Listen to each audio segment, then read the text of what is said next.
everybody, and welcome to another or the same or a second take at the last episode of Smoke and Mirrors. And again, this episode is, in fact, brought to you by Mercury in Retrograde and Plumbers in Our Homes. Now, here's a different song. Shit, I had it. I'm in Texas back, don't know how to act. That's not even how it goes. It doesn't matter.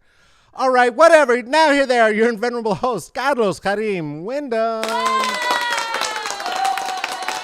Hi again. Hi there. We're gonna do the whole thing like it didn't even happen. Don't worry about it.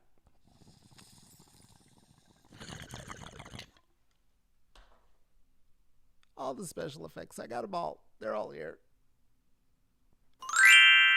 Glockenspiel, you know it's real. All right. What else did we say the last time? Bo, I see you. Hi, good to see you back. Raven, good to see you back. Keela, wonderful. Hi, everyone. Thank you for your patience with me, my panic disorder, and technology. And not having enough belief in myself for a second. So I went live, and my guest was trying to reach me. Anyway, they're here. We'll get to that in a second. Y'all look great. It's wonderful to see you. And so since we're doing the whole thing, we have to do the requests again. All of you beautiful supporters who are here already, we know who you are. You're supporters, and we love seeing you there. Zena, wonderful to see you. Hi, wonderful to see all these people. Oh my goodness. Howdy. Mercury and reggaeton. Kelly, no, it's not you. It's everything. It's reggaeton. Okay, here we go. Hey, this is Smoke and Mirrors. There are so many different ways you can support. Those are all on the screen in front of you now. You could simply like and subscribe wherever you are, whether that's on the YouTube or the Facebook. If you do leave a like, please leave a heart. We don't do blue thumbs around here. Stop it. You could also go ahead and drop $5 on it if you were so prone. You could do that at Venmo at Carlos-Wyndham, Cash App, $CK Wyndham, PayPal /me.CK Wyndham, and or if you absolutely love what we do, like all of the names you see scrolling across the bottom of the screen right now, you could become a patron of this art at Patreon at Smoke and Mirrors CCB. That is Patreon at Smoke and Mirrors CCB, for the comedy, for the culture, for the blackness. Who are some of the patrons? Well, Ruthie, Erica, Amber, Aaron, Seth, Lisa, Kristen, Renee, Michael, Natalie, Juliet, Tarika, Tracy, Venus, Jen, Tink, Joe, Kelly, Jorge, Joe, Tracy, Anonymous, who said, don't say my name or send me your swag. It's too much of a footprint on the planet. And you were right, and we didn't. And we still thank you for your support. Thank you, everyone, for tuning right back in and for trusting me and believing me and sticking around for another 3 minutes. Because once, what am I doing? What did y'all see that? I was doing like a Stephen A. Smith shit. I didn't like that like perpetual like adjusting of his suit coat that he always does. All right, y'all, we're going to get into this today. So anyway, wanted to take some time to settle in. Joshua was here, I was here, Tracy was here, and our guest was trying to join us beneath the Philosopher's Tree. As I said, I have a little bit of anxiety, and so if I promise you all that I'm going to be here, I'm just coming. I'm just going to do it. And I did. And it's funny because I don't adhere to white man's time. You know that. We've been doing this for over a year. But I did. And then, so we're back again. And thank you. That's Okay, so that was that. It's sort of like we just used the green stone in the gauntlet. We're right back where we were, and you know what it is. I know what it is. Hey, if this is your first time beneath the philosopher's tree with me, welcome. This is what we do. The level of shenanigans and tomfoolery that you may be experiencing now is very often what it's about, with a twist of politics, blackness, gender twisting. Yeah, and smoke. Oh, if you're one of these, and this does happen, hey, Eric, great, wonderful, first time viewers, good to see you. If you are one, and this happens sometimes because of the title and because a lot of people miss Doug Benson's getting dug with high thing, and then they come here and they think it's the same thing, and that you're going to come and try to we're having a smoke off, or you're going to outsmoke me, or I'm going to be here with guests and we're just going to be smoking as much as we can, and that's not what this is. I'm sorry. So if you thought that, and it is your proclivity to show up in the chats the way they do on those shows when there is not a bunch of smoking, don't, please. Or Fatima, who is also on our crew, will have to remove you from the chats. And we're new friends. I don't know you. You don't know me. If you knew, maybe today is the day where you observe a little and find out if this is the place that you want to make friends too. I don't know. But welcome one and all. It's so good to see you. So good to see you in the chats. Glad that you're here for the tomfoolery, Bo. This is what support looks like. Thank you, Kelly. We see you there. Absolutely. And before we get into the other thing, we'll get into the other thing with our guest. That's enough of this nonsense and bullshit right now. Hey, Kelly, get off the screen. I gotta introduce our guest. Thank you. Hey, our guest beneath the philosopher's tree today is a multifaceted organizer and speaker and writer. I had the privilege first coming across their work in the book, The Body is Not an Apology. You should absolutely 100% check it out. There is a second edition now available, and your girl might have gotten a little mention. I don't know. So I had a wonderful conversation with them on Myelin and Melanin, where I occasionally co-host with the co-most. Also, contributor to a book that is filling and breaking my heart at the same time, and doing it in such delicious ways. You Are Your Best Thing. Tarana Burke and Brene Brown put this one together, and this is an exercise of vulnerability, shame, resilience, and the Black experience. That's got a different flavor than the white experience, and you're going to want to get into that. We're going to get into it today. Hey, please welcome here beneath the philosopher's tree my guest, Sonya Renee Taylor. Sonya, please come on out. Where's our applause button for you? That was... There we go. All right, I feel better about it. Hi. Hi. How are you? I am good. I'm scattered. It is an eclipse this evening and a full moon, and it's very clear to me that it is both those things. I feel this so deeply. Mercury went in retrograde 2 days ago, Today? was it?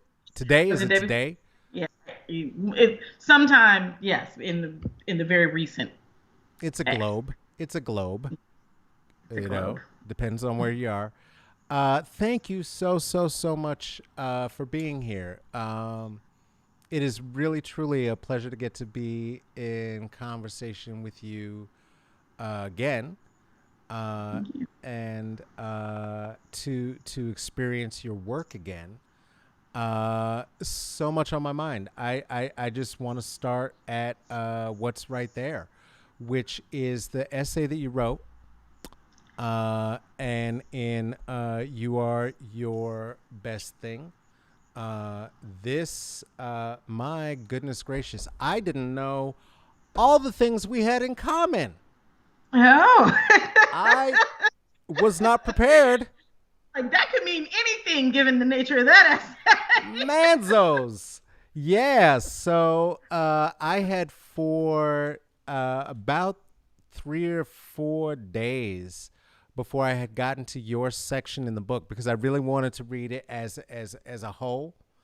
Hmm. It feels important to me that when there are collections of writers that for me, right, as a Gen X completionist, an album listener, right, I want to go from the beginning. I want to get into it. I want to get through it, right.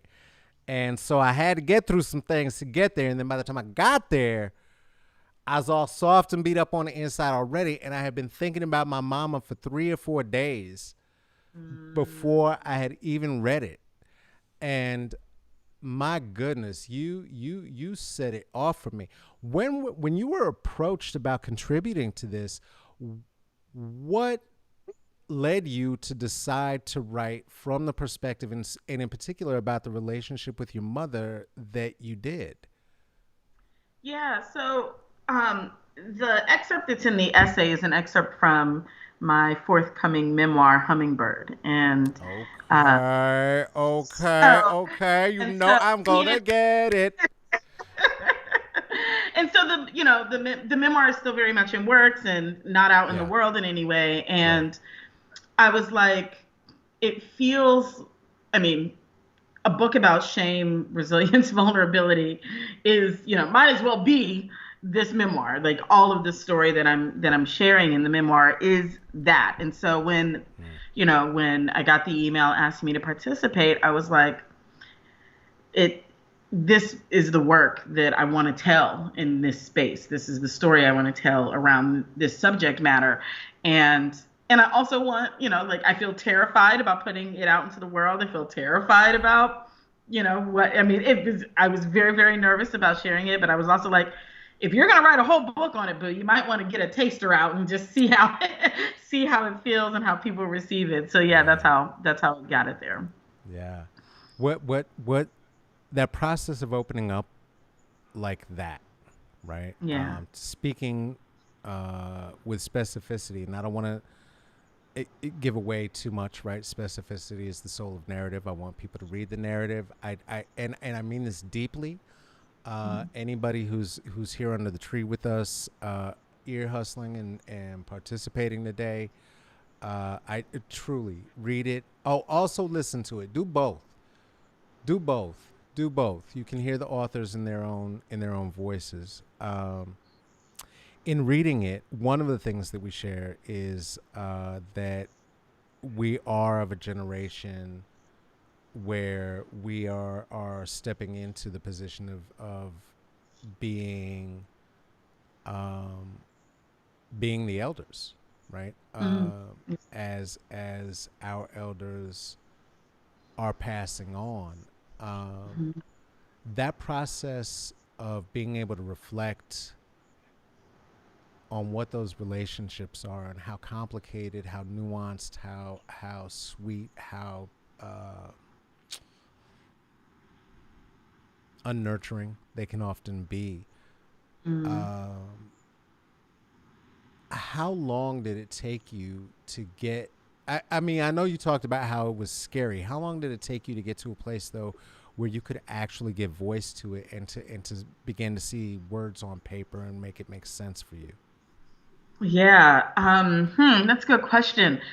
I want to say so. The idea for the memoir came to me actually right around the time that the first edition of The Body Is Not an Apology came out, and I was Okay. like, I feel like I'm ready to tell. My mother passed in 2012, and so I would say 2017 is when I started saying, okay, I think I'm ready to tell our story. Like I feel like there needs to be, and so I was in this conversation of like, okay, I want to do this thing from 2017 until 2019, so 2 years of being like, yes, this wants to come through me, but not at all putting a word on a page. I started doing some background work. Like I spent some time learning more about memoir and reading memoir. I took an online memoir course, just so that because I didn't know anything about the genre. And so I was like, let me familiarize myself with the genre. And then I went on vacation to Rarotonga, which is a tiny Pacific island, about 3 hours away from New Zealand, which is where I live. And on that trip, I got what I consider, I just got spiritual permission to begin. Like my mother said, okay, you can tell it now. I think you're ready. And so it took 2 years of sort of pre-contemplation before I was able to sit down and put words on a page. I appreciate that. I think it's one of the things in the process of creation that the more often I'm talking to creators, I'm seeing ways in which we all access the web of deliciousness that is there for us to interact with and from which to extract on occasion, and the levels of discipline that you were talking about, right? In terms of saying, yeah, no, I started with a class, right? Yeah. Given the place to which you are stepping into, the word that came to me first was elevating, but I don't think that is the right situation, right? But the circumstance that you're stepping into, in terms of reaching people, in terms of helping people, in terms of your work and the impact of it, I think it's really crucial for folks to know that it is not easy, and it's not simple, and it doesn't happen without that discipline and without that investment, right? Yeah. Yeah, I think for me it was, I don't ever want to pretend like I'm, the master of anything, right? Like there's and I want to honor all of the effort and work and study and time that goes into any particular craft before I call myself just diving into it. And I recognize memoir as a specific craft. There's a specific art to tell a story that feels like a novel, but actually have it be your life, and to honor the people in it. To me, that's the biggest piece. And I think even even in the piece that is in the collection, in the anthology, I'm making mistakes along the way about how do I tell stories that involve other people's lives. It's not just my life. And how do I tell those stories in ways that honor all the parties involved? And I knew that I just needed more learning about that. And I was still going to fuck it up along the way, which I did in some ways. And so, I think it is, I don't desire to move through the world with a kind of hubris that assumes that I know something that just because, like it lives in me. The story lives in me, but how to tell that story is a craft. And I think it's important to study the craft. Yeah, no, I appreciate that. When did you, in terms of writing, because clearly, even in the language, in the fluidity of language that you, you're not comfortable with saying mastery, and had you not said it, it wouldn't be in my head right now, that you have a capacity for. I really first came across it in The Body Is Not an Apology. This book has also a deep profundity for me, for a bunch of reasons. The craft of writing. How did you find that to be the art that speaks to you, or the art through which you speak? How did you find that to be the one for you? Or are you still stumbling into it? Yeah, I definitely think I'm still stumbling. I feel like I'm fumbling around in it. It's a room, and it's, poorly lit, and I walk into a lot of shit, running into a lot of tables. But I've always loved words, like from a little girl. Like I just, I loved words, and I would sit with the dictionary at lunchtime and read words and learn definitions, and it's a thing that just really delights me. The capacity of language to both create and destroy at at equal level, equal possibility, has always just filled me with wonder. And so, as a little girl, I wrote what you could call, what I was calling poems. I don't know what they were, but but I wrote Those are things. poems. Those are poems. Don't you talk about that little girl like that. Those are poems. Those are poems. The baby was writing poems. And so, yeah, so that's kind of where it started, was me enjoying telling totally ridiculous stories. I went back, I still have some of my writings from like fifth grade and sixth grade. And I was writing the most ridiculous things. I had this poem called Is He a Romeo that was very, very fucking salacious for a sixth grader. I'm like, what was I even talking about? So words were always there. And then, I've played around with many art forms. I was a musical theater major in middle school and high school. I went to performing arts school. I'm telling you, I know we spirit. Stop it. You a thespian? Are you a thespian for real? I'm indeed a thespian. What troupe? Spent some time studying some Stanislavski, Yeah. Do you remember your high school troupe number, all that nonsense? So we didn't have a troupe number. Oh, okay. I went to Pittsburgh High School for Creative and Performing Arts. Yeah. And you were just whatever department you were in. So I was in the musical theater department, so that was who we were. Oh, and then there were the visual artist departments, and whatever else. Yeah. And so theater and singing and all of those things were also huge parts of my growing up years. And even still, I still dabble in acting. I still do some stuff, but words always wanted to come back. There was always a way in which the story that wanted to be told, I wanted to tell it, and I think, so there was a period of time after I graduated from college in my early career is when I sort of stumbled into poetry slam and performance poetry. And for me, it was the perfect world. It was like, oh, I can write poems, but they're like my own plays. And I got 3 minutes to do this play on stage. And it was also like, and you could win money, and it's only 3 minutes, so you don't have to spend a bazillion years writing it. It worked for me. It really, really worked for me. And so that was kind of the perfect fit for my artistic desires. For about a decade, I lived professionally as a performance poet, and that worked. And then longer form writing came later, and that's where I was like, oh, this is a whole different ballgame. You want me to sit down here for months and look at this book?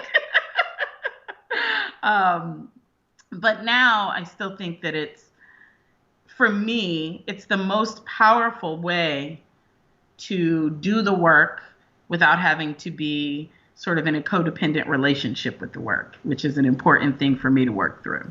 So. Why are you telling on me?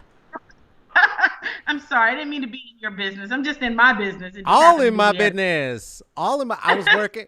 Last night, I had to talk myself through because I was working on a verse for first live performances that musical performances that with my band with Wallace I'll be back out for, and a local and nationally recognized singer Red Ray Frazier is going to be in the show, preparing some work to do with him, and found myself I knew,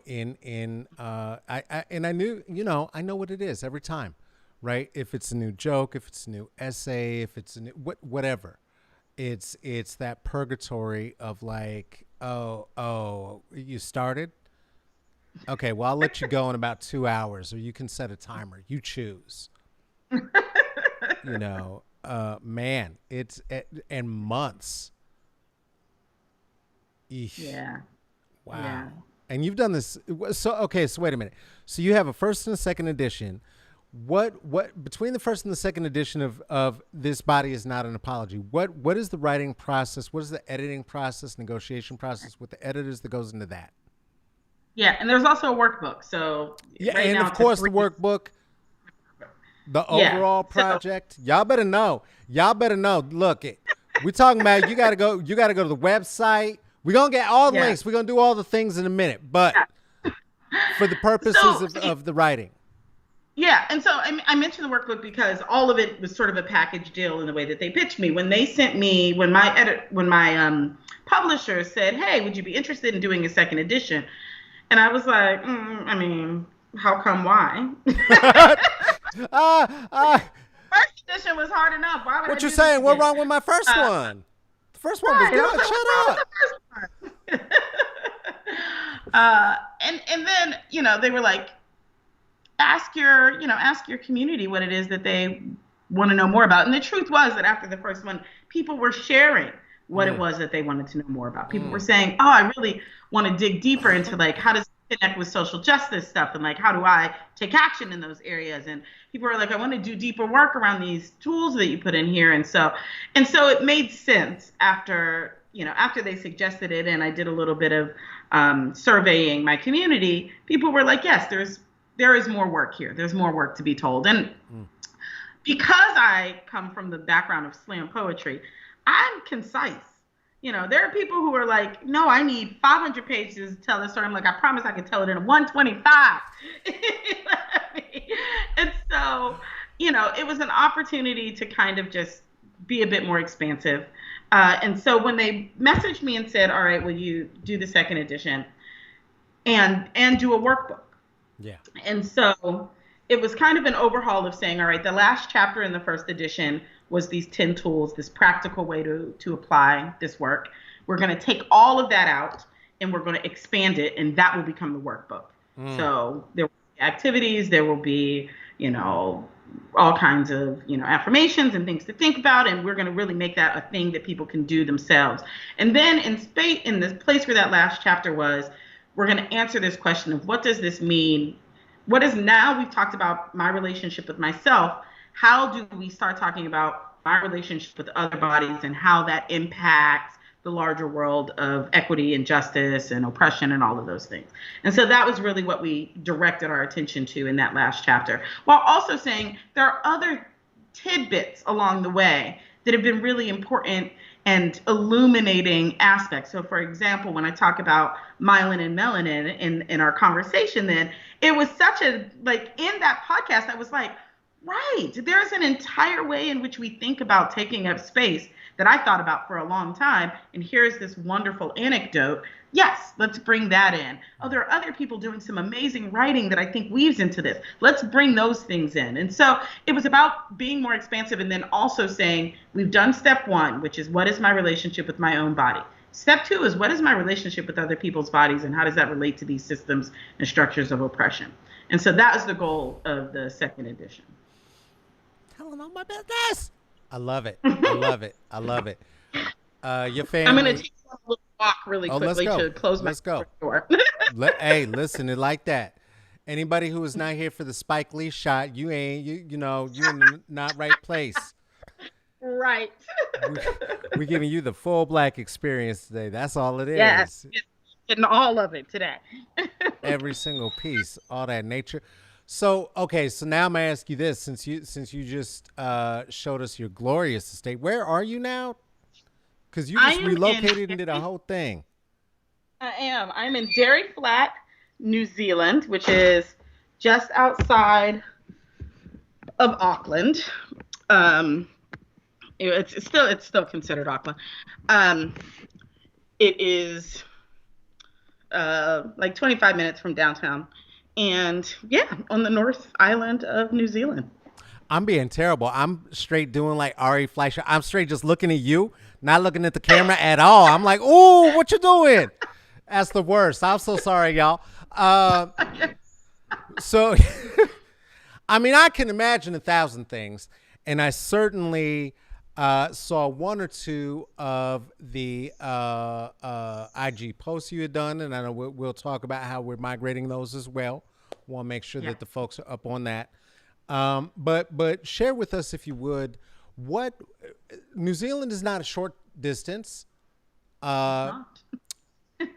from any of the Americas. What led us to New Zealand as a destination? How did we end up there?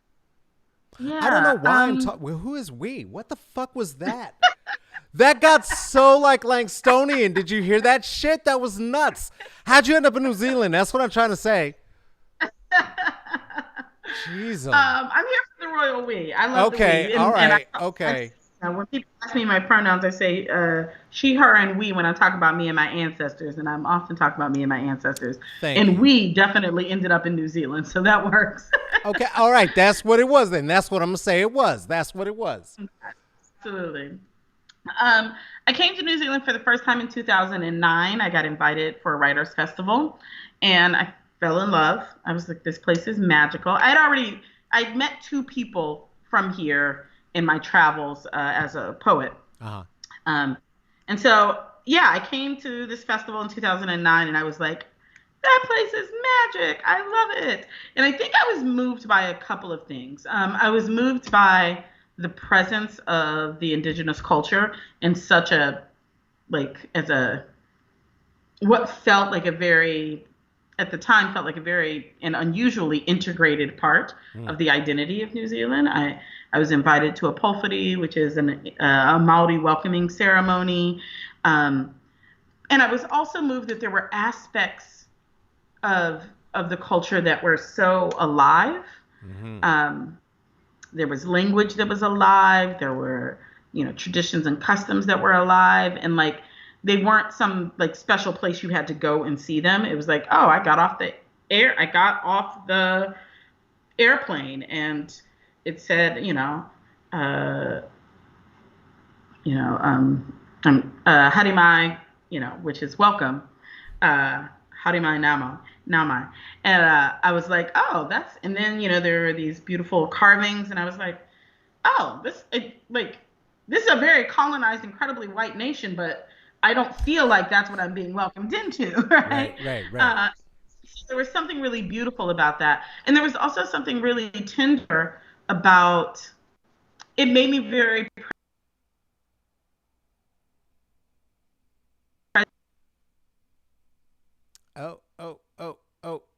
Oh, frozen. Holy frozen. Oh, okay. So here's what I'm doing. I am keeping our guest their space available. Hey, Carlos, can you hear Okay. me? Yep. Now Are I you can back? hear you. You back. You back. It made you feel very. It made me feel very tender to think about the ways in which, as a Black person from the U.S., there were aspects of my indigeneity that I'll never have returned to me, that I can never know. Yeah, so there was something really heartbreaking about that, but also something, yeah, and I felt many things in that experience. And so anyway, I promised myself I would go back. In 2016, I gifted myself a birthday trip for my 40th birthday. I was like, I'm going to go visit New Zealand. I'm going to spend 30 days there. At this time, I was also sort of if there were a Tinder for other countries, I was definitely swiping because I was ready to get out of the U.S. I was very ready to get out of the U.S. And so I was exploring where I might go. The second day of my trip, someone in the U.S. was like, I have a friend in New Zealand. And that's it's so small that you can actually say that and you'll probably meet that person. Oh, wow. Wow. It's a small country. And so that person was like, hey, it's my birthday party. Would you like to come to my birthday party? And she literally was 30 minutes away. And I was like, well, yeah, I'll come to your birthday party. Stranger, thanks. And she happened to be participating she was a recruiter for a fellowship program for international social impact entrepreneurs. So people who were doing on a global scale around major world issues. Shit. And I was like, I'm a social impact entrepreneur. No, come on now. Hello. And so, Alert. yeah, she was like, well, sure, I'll introduce you to the CEO of the program. I had a meeting with the CEO of the fellowship my last day of my trip. They invited me back 3 months later to speak at their conference. Applications opened 2 months after that. I applied, and in October, I moved to New Zealand. Ashe, come on now. Come on now. I love that. I love that. Oh, that fit. I mean, and it fits so much of thematically, right? What you talk about taking space, about claiming space, being, claiming your Yeah. ancestors as you go forward and you're doing the thing. Um, yeah, that's incredible. I'm so very happy for you. What time is it Thank there? you. Thank you. It is, let's see, it is 12:09 on Wednesday afternoon. Okay, all right. I was gonna say, wait a minute, please don't say, because and then with the sun in the midnight, I don't know. Is it like Alaska? Why is it so bright? Okay, that's good. Yeah. No, in the 12 in the afternoon. In afternoon. the That's afternoon. good. That's good. That's good. Good. Good. Good. Oh, that is so excellent. All right, there's so many more things I want to ask you. One is this. We talk a lot, many of us who are brought to the table, asked our experiences to share, storytellers,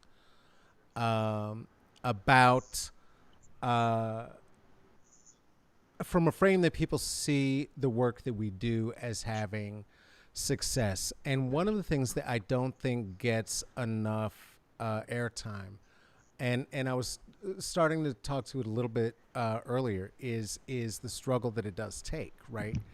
Um, my Mm. question now feels perhaps smoke, perhaps not. I don't know. I have, as an adult, relocated more than once. The welcoming that you got, I can't beyond the pale. That is incredible. That is incredible. It can also Mm. be very disorienting to find ourselves even in another city, much less across the globe. How are you finding that? I mean, you've had since October. It's like 6 months, 8 months, maybe. Oh, no. So this is 3 years ago. I've been in Oh, New Zealand now for 4 years in October. okay. Yeah, I've Look been here it. for Look it. Look at my ass catching up. How was it? I said, How was it? Joshua, could you please get me a package that's worth of shit? I love you. No, it's Mercury, baby. It's okay. It's How okay. is it? How is it? And how has it been? How is it? How's it It's been? And been how was that transition? Yeah, the transition was definitely hard. I'm a mover. My father was in the military, in the Mm, Navy, and so I mm, grew up moving around, pretty much every 24 months tops, in any given location, and that stuck with me in my adulthood. So I've been a mover arounder for much of my life. Um, but I don't think I had any context for how different it would be to move to a different country, to a like, if I and I do kind of consider myself a child of the globe, but I was born, raised, and lived my whole life in the U.S. And the U.S. has a very specific context, a specific way of doing things, that felt very different than here, but different in a way that is like, it's unnerving because it's similar enough that you think you can relax into it, and then you get reminded that you are not where you think you are. So the mm. way that I described it was like living on a really well designed studio set. So it was like, oh, it's meant to be a room, but it's not real, right? Mm, Like, it's mm, a mm. there's a kitchen because they're going to shoot a shot in this kitchen, but it's not real. And so that is how the first year felt. Was like Yeah, I was a living on a studio set, yeah. and there were actors there, and I just kind of got plopped into someone's theater performance that I wasn't actually in. It was really unnerving. It was a very odd feeling to be just kind of slightly, constantly off center, um, and very lonely. It was very lonely. That first year Yeah. was incredibly lonely. Also, was coming out of such massive burnout in the U.S., like burnout, and I didn't even have the language to call it burnout until like a year and a half into it. And I was like, oh, that's what that is. That's why I moved to an island off an island at the bottom of the world, because I was sick of all y'all. And so it was both restorative and lonely and unnerving and confronting, but also incredibly needed and restorative, and beautiful and gentle. It was everything. It was literally everything. Do you remember when you started feeling more woven into or part of community? What was there a moment, a person, something that happened? I mean, so I ended up in a relationship, but I was actually saying it before then. So I started. I met I was connected to a woman in New Plymouth, which is sort of east coast of the North Island, and asked to do some work in the community in that area. And I I got very adopted by them. I don't know if you've ever had the experience of just being chosen. It's like, oh, I met you, and they're just like, yeah, you're ours now. Yeah, I'm an introvert. I would not have friends if people hadn't done that for me throughout my life. I need that. So they very much just took me, and they run a Maori liberation organization Oh in wow. New, and whānau is the Maori word for family, and I just became whānau. And so when I was there, I was in, that was and it's a small town, and everybody knows everybody business, and it's one of those places. But it was very much like, you are home here, and Yeah. it felt very true, and it felt very consistent, and it felt very beautiful. But it was also far away from the work that I needed to do. It was far away from the airports I needed to fly out of to come back to the work. So I couldn't stay in that part. And so I ended up moving back to Auckland. Yeah. And then I ended up in a relationship, and I think that also sort of helped ground me here.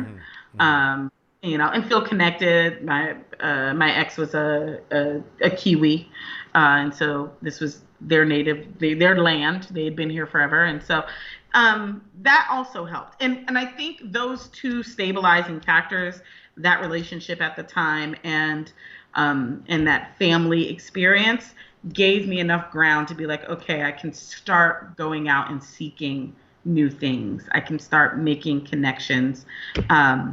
Yeah. Yeah. Yeah. No, I asked. I too am a mover.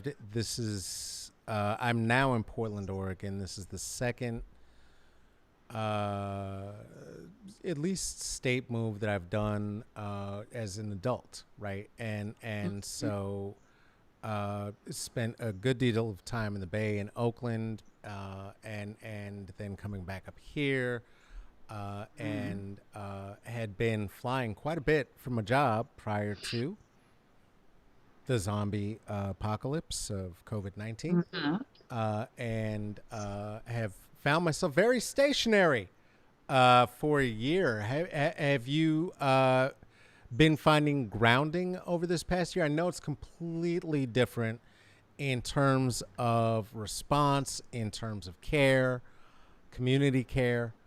How has it been for you over this past year? And you're already smiling like you're so glad you left here.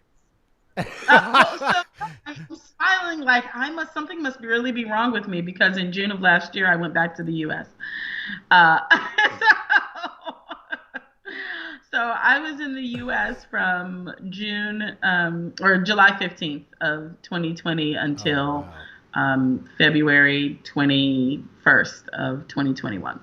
Okay. And yeah, and it was a very, uh, when I look back on it, I'm like, what the fuck were you thinking, Sonya? And what the fuck was And I Sonya know, thinking? like, Just I'm curious. very, yeah, there were, so, you know, prior, the entrance of COVID into my life was like, COVID was the least of my problems. My life kind of blew up at the beginning of 2020. Mm. Um, and I think it is a host of a bunch of things, many of them astrological. And so at the beginning of 2020, I had just left the US. I had been on a 5 week tour speaking engagements, and then I flew back to New Zealand in mid February because I was going to be hosting retreats, radical self love retreats, Mm. where I was living. And so there were folks who were going to come over. And then, of course, all of a sudden, there's all this news about this COVID thing. And I'm like, okay. Um, and I was like, yeah, I probably should just in good conscience cancel the uh, retreats because, I don't know what's going to happen. And Right. it feels like it might be a good idea to just postpone those. So I postponed the retreats. So all of us, and I had moved to a place that was meant to accommodate hosting retreats. So it was ginormous, big space. Um, and then March, I can't remember exactly the dates, but I can kind of run them. I think it was like March 13th. It was a Monday of that week. I got news from my vet that my 12-year-old Yorkshire Terrier, who I'd had for 8 weeks, had terminal cancer. Mm. So that was that Monday night. And Tuesday, I sort of dealt with the vet with that. Then Wednesday, my partner told me they were in love with someone else. Thursday, we broke up. Friday, they moved out. Saturday, the nation went into a level 3 lockdown. Everything was closed. And then I spent the next 3 months living alone in the place where I was supposed to have retreats. My dog died 9 days after that. And so I spent it was, I mean, it really, I was like, I'm a country music song, I'm a blues song. Those periods of life that blow up in our faces and they're like, hey, I don't know if you've ever read the story of Job, but guess what? Here's a slice. Yes, here you are. Yeah. We would like to give you a present day example. Right. It Yeah. was, And it's a gift and you don't know it yet, but here you you don't go. know it yet, but here you go. Exactly. Oh. Exactly. And so that 3 month period, and part of the assignment also that sort of led me back to being in the I'd like to call 2020 the great liquidation sale. Everything must go. And so Mm. Mm. part of going back to the US is that there were things that also needed to. I was trying to start a new life in New Zealand on top of unfinished business in the United States. And so part of going back was you have to close some things. There are things that energetically need to be closed if you say you want the life you say you want. And so I went back and I did that. And 2020 was the hardest year of my life without question. And I've had some hard ass years, um, you know, but 2020 was definitely the most difficult year of my life. And also the most like miraculous, it's also the year that random strangers paid off $120,000 of my student loans. It's God also damn. the year that, that that finished these books and they got released into the world. It's, also the end of that is also, when I became a New York Times bestseller and all kinds of wild and amazing things happened. And also a lot of pain. And Yeah. so I'm really grateful to be back in New Zealand. It has handled COVID amazingly, Mm. which is what allows me to be back here now. And I feel so much more grateful having gone back to the US and been in the stark and painful difference of how it is that they navigated those things. I also had COVID in 2020. So, it was a year. It was a year.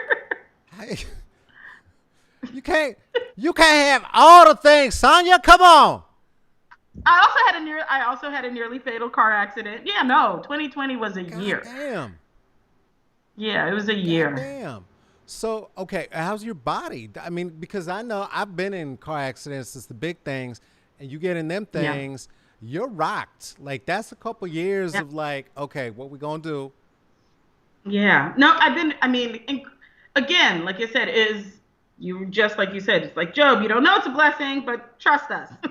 And, in some ways that was absolutely that car accident. The car didn't get totaled, but it took a month and a half to repair it. I was Mm. stuck in Omaha, but I came out without a scratch. And I spun Wow. out. I did a 360 in the middle of a interstate in Omaha with nothing but 18 wheelers and then careened over the side of a hillside. And I walked out unscathed, Oh, certainly physically. Lord. So yeah. Yeah, physically, I would imagine. You good? Are you driving again, or Yeah, yeah. I yeah? mean, I really had, as you know, we had this dabbling in these conversations about ancestors. In the Yeah. middle of the accident, I had the experience as my car was spinning in the freeway doing 360s, Mm-hmm. and I felt, and I'm screaming, I'm like, oh my God. But I'm also having this clear experience where I'm like, there is something protecting me. Mm. Like there is an energy swirling around this vehicle that is keeping nothing but 18 wheelers. I was literally on the road with nothing but 18 wheelers that is keeping them at bay while this happens. You are being protected. It was clear and evident to me. You are being protected. And so, yeah, if nothing else, I walked away with no scratches and a very, very, very deeply clear faith in my ancestors' divine protection over my life. Yeah. Lord, I tell you what. Look it. At the numbers of places you have taken me. I can't even begin to tell you right now. The between the accident and all the things I had in my own life 2 to 3 years of that of eating Job's pie. It Mm-hmm. was Mm-hmm. as the life that you thought you were holding uh, is is is transformed Yeah. right before you, and you having to then embody change in the most Butlerian of ways, and Mm-hmm. understanding that that is God's voice being in the conversation, even at the times you may not want so much other voices in the conversation. You just try and do your thing. So, oh, that's incredible. I am Definitely. so glad that you got through all that harrowing bullshit. Thank you. I'm glad I did too. It Lord, was a lot. that is a lot. That is a A lot. lot. That's a hell of a lot, and to have gotten through to the other side of that, and to get the opportunity to speak with you on a couple of occasions now, and to play some word Tetris with you. I love it. Yeah. That's my favorite Yes. game. How we knock these words around. Let's see. Let's watch. What's gonna fit? Love it. Is the best. Thank you so much for your time. Where can the people find you? What do they need to know about where you're doing your thing right now? Yeah, so I've transitioned off of Instagram as a primary platform. It used to be my primary platform, and it is not. I'm not off of it. I still will post videos, but everything's been disabled. It's not a place you can engage me really. If you want to be in community with me, I invite people to come over to Patreon, where I still post all the What's Up Y'all videos that I post. I also actually engage and talk to people. And also all of my exclusive Baldwin James content. Baldwin James is my new Airedale Terrier, 5-month-old puppy. He's the Okay, okay. cutest. The exclusive Baldwin content lives on Patreon. So, yeah, Hey. Patreon's want to hang out and kick it. Instagram, you can still see all of the things that I create there. Thebodyisnotanapology.com, archive of digital content related to identity and body and social justice work. And we're right now in the process of revamping that to turn into sort of an educational hub and curriculum site. So we invite folks to come and kick it there. My website, Sonya Renee Taylor. If you just want to dig into more about my work, you can see old slam poems. You can read written pieces. You can also order the workbook and the second edition of The Body is Not an Apology from the website, as well as my children's book, Celebrate Your Body. So, yeah. I love it. All the things. All the things. Y'all, I have a first edition. I'm terrible. I didn't order a second edition to show off for everybody. Get the second edition. Get the second edition. Those scans count, and I'm not playing with you. This is how the people that do the things that you love survive. Let's see. Producers Tracy got you all in the chats. I see your Patreon. I see your Instagram. I see your site. And this is an incredible essay. I'm so thrilled to know that there's more coming, Yeah. forthcoming. I cannot wait. I appreciate your risk taking, ongoing, your Thank you. vulnerability. It has spoken to me in so many ways around not only my MS, my own body and eating dysmorphia. And, quite frankly, I just being in conversation with black girls is my favorite. And even if I'm doing it in books and virtually, it's everything to me. And you are one of my absolute favorites to be in conversation with. So wonderful to build community with you here today. And thank you so much for spending some time underneath the Thank you for philosopher's inviting me. tree. It's a delight. Oh. And anytime you'd like to come back, please just let us know, and we will absolutely figure out how to make that happen. Perfect. All right. Hey, family, give it up, please, one time. Can we have some applause up in this, please? Come on, Joshua. That's what I'm talking about. I love it. I love it. Thank you so much. Thank you so much. Awesome. Thank you. Y'all know what it is. Y'all know how we do. Come on. Conversations with some of the best and brightest. And God, I'm so I am blown away. I don't understand my life sometimes. I have to say I don't all the way understand my life sometimes, but I'm very grateful. And I'm very grateful to have been able to shared this experience and this conversation with you today. And I'm very grateful that you have come here and are sharing a little bit of your time and your life with me today, and letting us here at Smoke and Mirrors spend some time in your brain hole with these sounds coming from our mouth holes.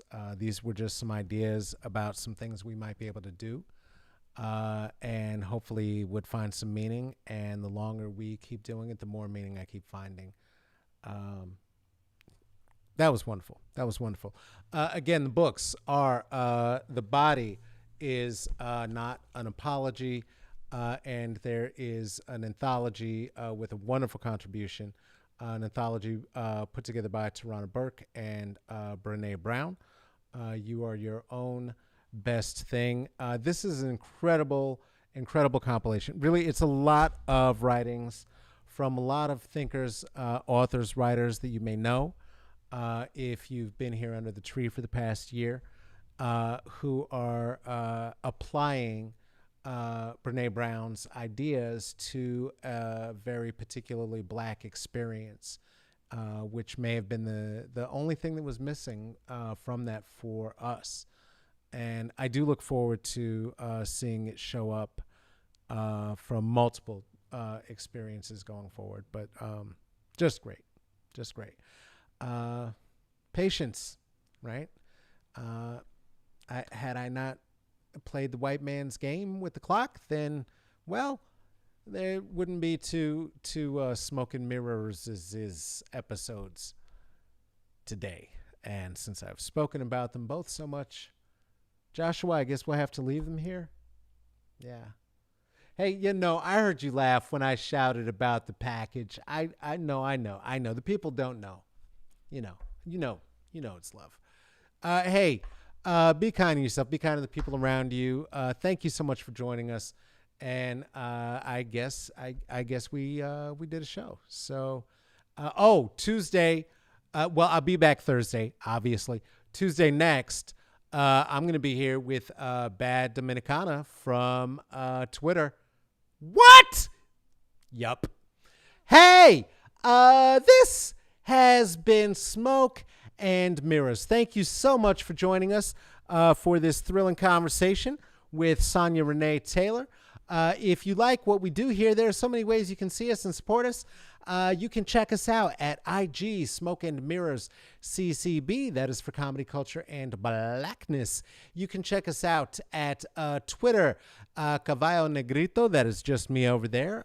Twitter at Caballo Negrito for the monolingual amongst us. Caballo Negrito literally translates to find you some black women friends. Caballo Negrito translates literally to find you some black women friends. Hey, do you have a question, a comment, a suggestion, a thought about who should be in conversation with us here under the Philosopher's Tree at Smoke and Mirrors? Please go ahead and drop it to us at the Gmail. What is that address? Well, that is smoke and mirrors ccb at gmail.com. The C, C, and B are for comedy. They're for culture. They're for blackness. This is Smoke and Mirrors, and it is produced and hosted by myself, Carlos Karim Wyndham, also produced by the one and only Tracy Tatamy. Take care of yourself. Take care of each other. Please get vaxxed. Please still wear a mask and wash your hands when you come home. Why? Well, because we love you and we would like to see you back here on Thursday. Okay. Bye-bye.